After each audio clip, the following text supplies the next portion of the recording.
Hello friends, welcome to weekend classes. Yesterday we discussed about the meaning of accounting, that accounting is an art, and bookkeeping, and what is the difference between bookkeeping and accounting, and we discussed about the objectives of accounting, what are the characteristics of accounting. So we are covering the first chapter, okay, basics concepts. So today I am going to teach you about the advantages of accounting, rest of the chapter, advantages of accounting, disadvantages of accounting. So let's start our class. I have prepared this chart for all of you to save the time. मैं पहले समझा देती हूँ आपको, after that you all copy. So first, accounting के advantages and disadvantages क्या होते हैं, क्या फ़ायदे होते हैं. हम अकाउंटिंग कर रहे हैं, हमने कल ऑब्जेक्टिव्स पढ़े थे बहुत सारे कि अलग अलग ऑब्जेक्टिव्स होते हैं. हमको फाइनेंशियल पोजीशन पता करनी होती है, हमें अपना प्रॉफिट लॉस जानना होता है, बहुत सारी चीज़ें होती है टू मेंटेन द रिकॉर्ड्स. उन सबको हम अकाउंटिंग करते हैं, हमारा एक ऑब्जेक्टिव होता है. बट ठीक है, ऑब्जेक्टिव तो होता है, कुछ फ़ायदे भी होते हैं, कुछ फ़ायदे होते हैं. What are the those advantages? The first advantage is complete and systematic record. ये पूरा एक है, कंप्लीट एंड सिस्टमैटिक रिकॉर्ड. क्या अकाउंटिंग करने से, मैंने आज माल को परचेज करा, गुड्स परचेज करके लाई, मैं आज सेल करा, वही मेरे रिपीटेड एग्जांपल है, तो उनका एक प्रॉपर रिकॉर्ड. आज मैंने एक बिल्डिंग खरीदी या मैंने एक बिल्डिंग रेंट पर ली, और आज मैंने एक प्लांट एंड मशीनरी खरीदी, आज मैंने बैंक में अकाउंट खुलवाया, कुछ भी इस तरह की कुछ भी हमने ट्रांजेक्शन्स करी, इवेंट्स हुए, एक्टिविटीज़ करी अपने बिजनेस में. तो अगर हम अकाउंटिंग नहीं करेंगे तो बस हमने तो कर दिया, कुछ रिकॉर्ड ही नहीं हुआ. तो to maintain the complete and systematic record accounting करनी ज़रूरी है. तो इसका एडवांटेज होता है कि मैंने अगर 6 महीने पहले कुछ परचेज करी थी, मैं तो भूलू, क्योंकि ह्यूमन मेमोरी तो शॉर्ट होती है, इतना तो नहीं होता कि आप सब कुछ अपनी मेमोरी में सेव करके रखें. तो अकाउंटिंग का एडवांटेज होता है कि हमारे पास 2 साल पुराना भी रिकॉर्ड होता है कि हमने किस दिन कितने रुपए का माल किससे खरीदा था. तो एक एडवांटेज होता है कि हमारे पास कंप्लीट एंड सिस्टमैटिक रिकॉर्ड होते हैं for the future. The second one is helps in decision making. Accounting helps in decision making. What? Management जो होती है, मैनेजमेंट को बहुत सारे डिसीजंस लेने होते हैं about the future aspects, future policies, कि हमको आगे क्या करना चाहिए. सपोज एक कंपनी 2 प्रोडक्ट्स में डील कर रही है, तो उसको कौन सा प्रोडक्ट आगे सेल करना है, किसको वो रोक सकती है, किसकी सेल पर उसको ज़्यादा कॉन्सेंट्रेट करना है. तो वो सारे डिसीजंस कौन लेता है? मैनेजमेंट लेती है. और वो सारे डिसीजन मैनेजमेंट अकाउंटिंग इंफॉर्मेशन को यूज करके लेती है कि कौन सा प्रोडक्ट हमारा ज़्यादा सेल हुआ, किस प्रोडक्ट ने हमारे ज़्यादा प्रॉफिट कमा के दिया हमें. तो अकाउंटिंग नहीं होगी अगर कोई रिकॉर्ड नहीं हुआ, परचेज करा, सेल करा, प्रॉफिट कमाया, घर आ गए. बट अगर अकाउंटिंग इन्फॉर्मेशन हमारे पास है, हमने प्रॉपर अकाउंटिंग करी है पूरे साल, ये जब से हम काम करते आ रहे हैं, तो it will help us in decision making, it will help the organisation, it will help the management in decision making. Okay, the next step is valuation of business. The next advantage is valuation of business. What business का valuation, ये क्या होता है? business का valuation means suppose I want to sold my full business to my sister, to my brother, to anybody else. So कितने का बेचूँ मैं उसको? मुझे अगर मैंने कोई अकाउंटिंग मेंटेन नहीं कर रखी, मैंने कोई अकाउंट्स नहीं मेंटेन, मेरे पास कोई रिकॉर्ड नहीं है, कुछ नहीं है मेरे पास, तो मैं तो ऐसे लूँगी, मेरा बिजनेस 10 लाख का ले लो, तुम 20 लाख का ले लो, कोई प्रॉपर वैल्यूएशन नहीं हो पाएगा, क्योंकि मुझे पता ही नहीं होंगे मेरे पास क्या है, मेरे पास एसेट्स हैं, क्या मेरे पास लाइबिलिटीज़ हैं, किसको मुझे क्या देना है, कैसे करना है, कुछ मेरे पास कुछ नहीं होगा. मेरे पास कितने का स्टॉक पड़ा है गोडाउन में, क्या मैंने खर्चा करा, मेरे पास कोई रिकॉर्ड नहीं होगा. लेकिन अगर मेरे पास रिकॉर्ड है तो I can value each assets of mine, I can recognise my liabilities, और मैं उसका बिजनेस का एक वैल्यू निकाल के दे सकती हूँ कि हाँ आज मेरे बिजनेस की इतनी वैल्यू है, मैं इसको इतने का बेचना चाहती हूँ, या आज मेरी वर्थ इतनी है. तो to value the business accounting is very important. The next is helps in raising loan. कभी कभी होता है हमें बैंक से लोन या फाइनेंशियल इंस्टीट्यूशन से लोन लेने होते हैं, तो वो लोग लोन जो देता है, जो bank, suppose bank is giving the loan to me, तो वो ऐसे नहीं देगा कि लो मैम मैं आपको 10 लाख का लोन दे रहा हूँ, मैं आपको 1 करोड़ का लोन दे रहा हूँ. They gives the loan by seeing the accounting information, by seeing the credit worthiness, by seeing the soundness of the organisation, कि मेरे बिजनेस की मेरा बिजनेस कितना साउंड है, मेरे बिजनेस की कितनी वर्थ है, क्रेडिट वर्दीनेस कितनी है. तो वो सारी चीज़ें वो लोग डिटरमाइन करते हैं, then they provide the loans. तो अगर किसी को लोन लेना है तो अपने अकाउंटिंग इन्फॉर्मेशन मेंटेन करनी बहुत ज़रूरी है. तो एक एडवांटेज बनता है हमारा that my accounting information, my records helps in raising the loans. The next one is helps in So guys, where we were at helps in raising loan. Okay, ये मैंने आपको बता दिया कि it helps in accounting information, helps in raising the loan. So one of the advantage of maintaining a record is it helps us in raising the loans from the various banks and financial institutions. Okay, the next one is it helps in our comparison. देखो आजकल बहुत competition का time है, बहुत आज हम अपने आप को कंपेयर करते हैं, मेरे 90 मार्क्स आए थे, उसके 92 है, तभी कुछ हम हार्ड वर्क करते हैं. तो ऐसे ही इंडस्ट्री में भी, बिजनेस में भी कंपैरिजन होता है. कंपैरिजन देखो 2 टाइप्स का होता है बेटा. एक होता है इंटर फर्म, आपको 2 वर्ड्स मिलेंगे बुक में. एक होता है intra. What is this? Inter firm comparison means 2 firms में कंपैरिजन. फॉर एग्जांपल मेरी कंपनी है ए कंपनी और मेरे एक रिलेटिव की कंपनी है बी कंपनी, या मेरे कॉम्पिटिटर की कंपनी है सी कंपनी.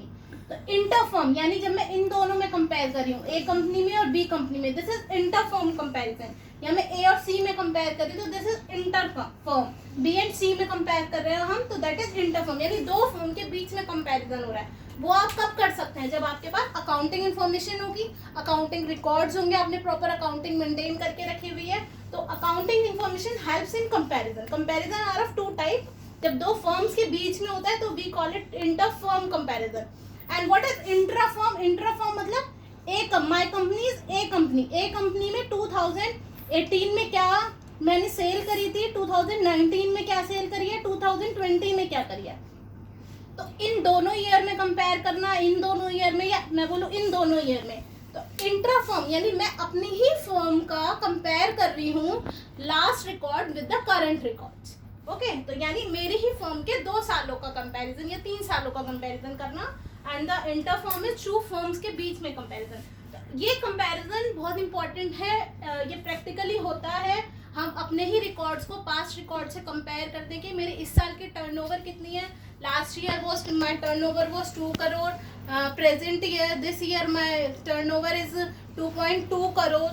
तो these comparison is very practical. तो ये कंपैरिजन हम तभी कर पाएंगे when we maintain the accounting. तो that's accounting. One of the advantage of accounting is it helps us in comparison. So the last one is it helps in facilitating the audit. What is audit? Audit is the examination of records. It depends on the turnover. हम आगे जाके पढ़ेंगे ये सारी चीज़ें. turnover means मैंने कितना cell करा. तो उस चीज़ पर डिपेंड होकर कुछ चीज़ों का, कुछ फर्म्स का, कुछ बिजनेस का, कुछ ऑर्गेनाइजेशन का ऑडिट किया जाता है. एग्जामिनेशन होता है by the CA. You know ना, सीए चार्टेड अकाउंटेंट्स. तो अकाउंट वो ऑडिट कैसे करेंगे? मैंने सीए अपॉइंट कर लिया, मेरी फर्म का ऑडिट होना है as per rules, as per guidelines.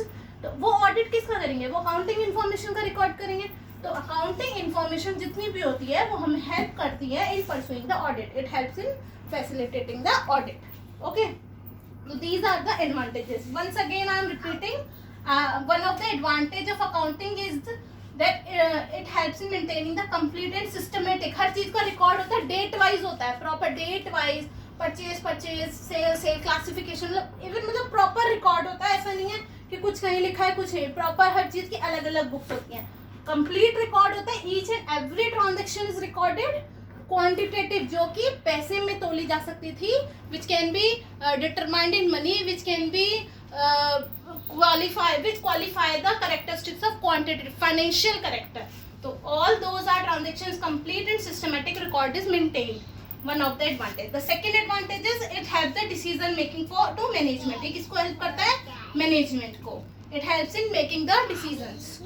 The third one is it helps in valuation of business. आप इसमें मेरा एग्जाम्पल याद रखिए कि मुझे आज अगर अपना बिजनेस बेचना है, सेल आउट करना है, तो उसका वैल्यूएशन मैं कैसे करूंगी if I don't have any records of accounting. So accounting records helps us in valuation of business. The fourth one is helps in raising the loan. आज मुझे 10 lakhs का लोन चाहिए, तो if I go to the financial institution और to a bank, so they will provide me the loan only after seeing my all the accounting records, by seeing the soundness, by seeing the credit worthiness of my company or my organization of my business. The next is it helps in comparison. Comparison is very much important in today's time. Comparison is of two types, interfirm and intrafirm. Interfirm, when there is a comparison between the two firms, then two business, and the intrafirm is one business, my business or other one business of 2 years, last year or the current year. And the last one is it helps in facilitating the audit. What is audit? Audit CA करता है. It is a independent examination of record. इसे आप लिखना चाहें तो आप इसे लिख सकते हैं. It is a independent examination of record. हमारे जब रिकॉर्ड चेक होते हैं उसे हम ऑडिट कहते हैं. रिकॉर्ड्स मतलब बुक्स ऑफ अकाउंट्स. तो उसको हेल्प करता है. रिकॉर्ड ही नहीं होंगे या प्रॉपर रिकॉर्ड नहीं होंगे, प्रॉपर अकाउंटिंग हमने नहीं करी होगी तो वो ऑडिट भी नहीं हो पाएगा. तो these are the advantages. The next is disadvantages. ये ब्लू पेन में जो लिखा हुआ है, these are the disadvantages. What are the disadvantage? देखो किसी भी चीज में this is not a disadvantage, exactly this is the limitation of accounting. This is what? This is limitation. क्योंकि हमने इतने सारे एडवांटेजेस पढ़ लिए अकाउंटिंग करने के, तो डिसएडवांटेजेस तो कुछ ऐसा होते ही नहीं है. क्योंकि अकाउंटिंग करनी मस्ट है. कोई भी बिजनेस ऑर्गेनाइजेशन करेगा, हम धीरे धीरे पढ़ेंगे, अकाउंटिंग करनी मस्ट हो जाती है. But what is the limitation? कहाँ हम अकाउंटिंग नहीं कर पाते या अकाउंटिंग करते भी हैं तो अकाउंटिंग में कमियां क्या है? तो that is not a disadvantage, that's a limitation of accounting. Accounting कहाँ लिमिट हो जाती है, कहाँ हम अकाउंटिंग का फायदा नहीं उठा सकते. तो these are what limitations of accounting. The first point is the first limitation is ignore qualitative aspect. This is qualitative, quantitative नहीं है, qualitative है. There is a difference between the qualitative and the quantitative. There are two terms. Quantitative means which I can quantify, जिसे मैं तोल सकती हूँ, जिसे मैं quantity में, पैसे में उसको मैं नाप सकती हूँ. एंड क्वालिटेटिव को पैसे में नहीं नापा जाता. क्वालिटी होती है, for example I got 82 marks in my subject. Okay, so this I can quantify. But quality is, I am talking about the ignore qualitative aspect. There are two terms, qualitative and quantitative. Quantitative means जिसको हम quantify कर सकते हैं, जिसको हम तोल सकते हैं in terms of money, in terms of any term में उसको measure कर सकते हैं. For example, I got 90 marks in my subject. Okay, तो 90 is the quantifiable. उसे मैं क्वांटिफाई कर सकती हूँ. But I got excellent in my subject, तो दैट इज अ क्वालिटेटिव. उसको मैं मेजर नहीं कर पा रही हूँ in numbers, in terms of money और इन नंबर्स. तो हमने पढ़ा था अकाउंटिंग में, what is the definition of accounting? Definition of accounting is an art of recording, classifying, summarising in a significant manner, in a significant manner of what? Financial character, जिसके अंदर कुछ financial character होता है. तो financial यानी जिसको हम quantify कर सकते हैं. सिर्फ वही चीज रिकॉर्ड हम आइडेंटिफाई करते थे, कैरेक्टरिस्टिक्स में आइडेंटिफाई करते थे ट्रांजैक्शन को, फिर मेजर करते थे इन टर्म्स ऑफ मनी. अगर वो मनी में मेजर हो सकती है तो ही हम उसको आगे नेक्स्ट स्टेप में रिकॉर्ड करते थे. ओके, बट अगर वो मेजर नहीं हो पा रही तो that is a qualitative information. जैसे they are I have two transactions. What I paid the wages to my worker 1000 per day. So that is a quantitative information which I record in my accounting records. But my worker is very laborious. He is excellent. I will not record this in accounting information because it is not measurable in terms of money. But it is an important information. तो but हम उसे accounting में record नहीं करेंगे कि वो बहुत अच्छा है, वो बहुत लेबोरियस है, वो रेगुलर है, वो इज वेरी पंक्चुअल. तो this is a qualitative aspect ना. तो उसको हम अकाउंटिंग में, उसके लिए कोई जगह नहीं है. अकाउंटिंग इन्फॉर्मेशन में हम उसे नहीं रिकॉर्ड करते. तो limitation is, one of the limitation is कि क्वांटिफाइबल चीजें सारी रिकॉर्ड होती हैं, बट बेटा क्वालिटेटिव एस्पेक्ट्स को हम रिकॉर्ड नहीं करते. Excuse me.